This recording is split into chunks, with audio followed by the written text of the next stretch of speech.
What's going on, you guys? Jay here, and welcome back to the channel. So don't forget to smash the like button and subscribe if you haven't already. And if you get an opportunity on the way out, drop a comment. It's going to help more people find LUNC. It's going to help more people find the channel, and it's going to help the algorithm pick Terra Classic up in general. Now, we're in a moment where it's very uncertain as to where the market is going. If you're not looking too far into the future, if you're finding that you're paying attention to the hourly chart, you're really focused in on the day all of the time, well, you actually miss the bigger picture. So what I want to do for everybody in the LUNC community that comes to watch these videos is let you know what I'm really thinking about the future and some of the key events that I'm really going to be paying attention to and what I'm going to be trading around. I think what we're seeing at the moment is a healthy clawback, and there's so many different reasons as to why this cycle is truly not over yet.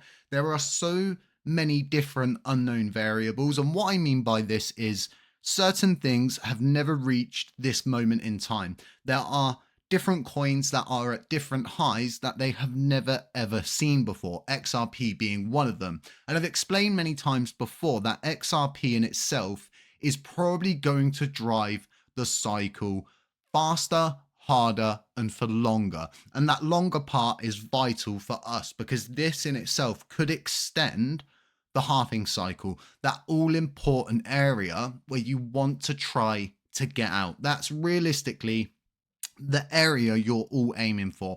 That's the area I'm aiming for. I mean, if you want to get out at the bottom, go for it. I'm trying to get out at the absolute top. Okay, let's go ahead and start taking a look at these upcoming bullish catalysts. And the first one's definitely going to be quite obvious, which is Donald Trump getting inaugurated. And it's not just about this series of chain events that he's going to kick off. It's actually his vested interest in crypto. It's also Elon Musk and how important he is to the crypto sector. There's so many things that come into play on January 20th. There are so many different bullish catalysts. There's simply not enough time in this video to go through all of them. So what I want to do is take a look at some of the most positive ones and what I think is going to be most beneficial for us in this upcoming month, the first month of January 2025. There's a lot of talk around Gary Gensler getting fired, and I think this is a definite certain thing that is going to play out, whether it happens January 20th, whether it happens a month later. I think he's definitely got to go at this point. Again, Donald Trump has a vested interest in crypto with his Liberty Finance project. This means things need to be beneficial for him. He will have a team that is actually invested like he is in Liberty Finance, and they're going to need regulations to be beneficial for them and everybody else in crypto. Donald Trump has said about the golden age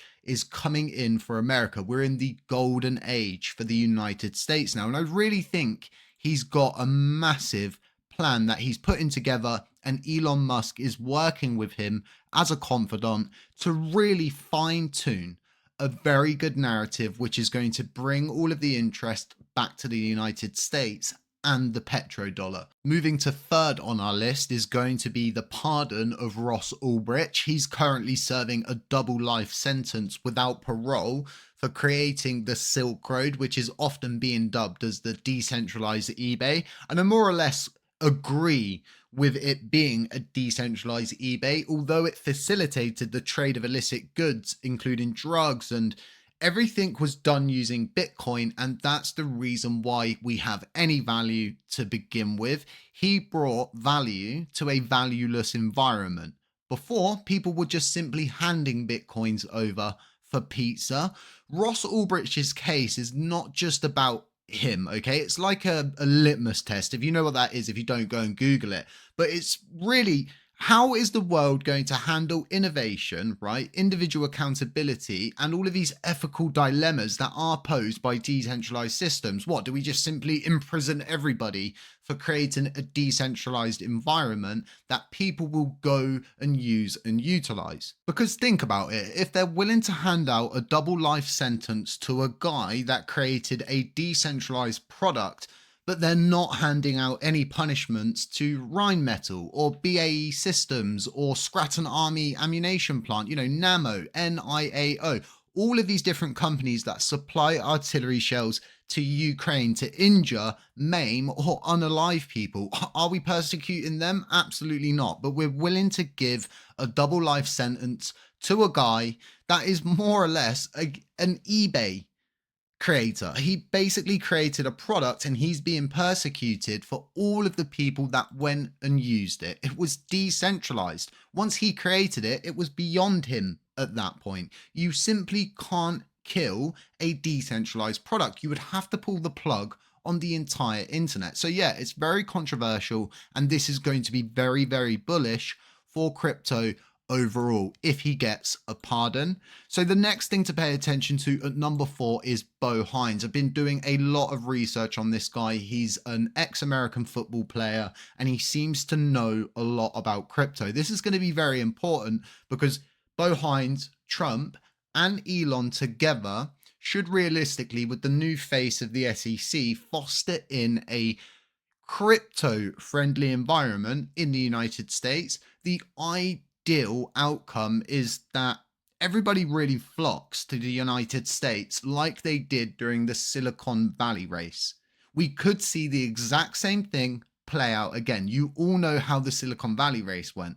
Only a few made it out of it. And this is what I keep saying to everybody. Eventually, there's probably going to be 10, maybe 20 cryptocurrencies that survive through the regulation, the bottlenecks, the fine tuning, keeping up to date with licenses and categories. It's going to get crazy in the end. They are going to put so many hurdles in front of everybody to jump, and those who can fine tune themselves when all of these regulations come in, it's going to be more beneficial. So again, this is all stuff where I start to think towards the future. I'm not just thinking, oh, well, Bitcoin's halved, it's over now. There are so many more catalysts on the horizon. If you want to know more about Bo Hines, don't go to Wikipedia. It is very touch and go.